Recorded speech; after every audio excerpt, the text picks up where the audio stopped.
AP CM Chandrababu deputy CM Pawan Kalyan ఇవాళ మధ్యాహ్నం 3 గంటలకు విజయవాడలో భేటీ కానున్నారు. రాజకీయ అంశాలపై ప్రత్యేకంగా చర్చించనున్నట్లుగా తెలుస్తోంది. మంత్రిగా నాగబాబు ప్రమాణ స్వీకార ముహూర్తంపై చర్చించే అవకాశం ఉంది. కేబినెట్లో ఇప్పటికే నాగబాబు బెర్త్ ను సీఎం చంద్రబాబు కన్ఫర్మ్ చేశారు. నేటి భేటీలో కేబినెట్లోకి నాగబాబును ఎప్పుడు తీసుకోవాలనే అంశంపై చర్చిస్తారని తెలుస్తోంది. ఎమ్మెల్సీగా ఎన్నికయ్యాక కేబినెట్లోకి తీసుకుంటారా లేదా మంత్రిగా అయ్యాక ఎమ్మెల్సీ పదవి చేపడతారా అనే అంశంపై చర్చించనున్నారు. నామినేటెడ్ పదవులపై చర్చ జనసేన నుంచి 3వ జాబితాను సీఎంకు ఇవ్వనున్నట్లుగా తెలుస్తోంది. ఇదే అంశానికి సంబంధించి ఫుల్ డీటెయిల్స్ మా ప్రతినిధి కాంతి అందిస్తారు. కాంతి, ఈ రోజు మధ్యాహ్నం సీఎం చంద్రబాబు తోటి డిప్యూటీ సీఎం పవన్ కళ్యాణ్ భేటీ కాబోతున్నారు. ఏదైతే రాజకీయ అంశాలపైన ప్రత్యేకంగా ఈ రోజు చర్చ జరగనున్నట్లు సమాచారం అందుతుంది.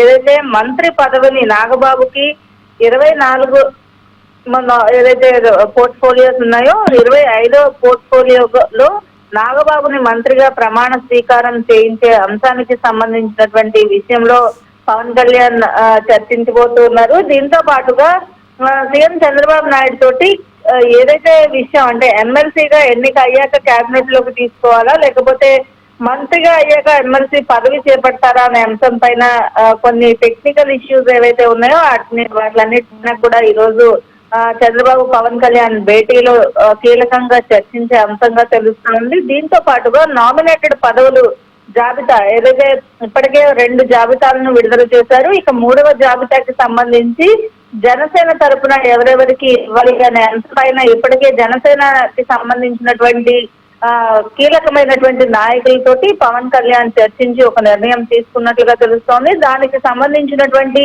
జాబితాను కూడా ఈ రోజు సీఎం చంద్రబాబు నాయుడికి డిప్యూటీ సీఎం పవన్ కళ్యాణ్ అందజేస్తారు. దీంతో పాటుగా రాష్ట్రంలోని కొన్ని కీలకమైనటువంటి రాజకీయ పరిణామాలు ఏవైతే ఉన్నాయో వాటిలన్నిటిపైన కూడా ఇరువురి మధ్య చర్చ జరిగే అవకాశం కనిపిస్తా ఉంది. అయితే నాగబాబుని కేబినెట్ లోకి ఎప్పుడు తీసుకోవాలి అనే అంశం పైన ప్రధానంగా ఈ రోజు చర్చ ఉండే అవకాశం కనిపిస్తా ఉంది. దీంతో పాటుగా నామినేటెడ్ పదవుల అంశం ఏదైతే ఉందో దానికి సంబంధించినటువంటి జాబితాతో పాటు బీజేపీతో కలిసి వెళ్తున్న నేపథ్యంలో కొన్ని నామినేటెడ్ పదవుల్ని కూడా ముగ్గురు షేర్ చేసుకోవాల్సిన అవసరం ఉన్న నేపథ్యంలో 3 పార్టీలకు సంబంధించినటువంటి నాయకుల విషయంలో నామినేటెడ్ పదవుల ఆలస్యం ఏదైతే ఉందో దానికి సంబంధించి 3వ జాబితా అతి త్వరలోనే విడుదలయ్యే అవకాశం కనిపిస్తా ఉంది. దీనికి సంబంధించినటువంటి చర్చ కూడా జరిగే అవకాశం కీలకంగా కనిపిస్తా ఉంది. శ్వేత.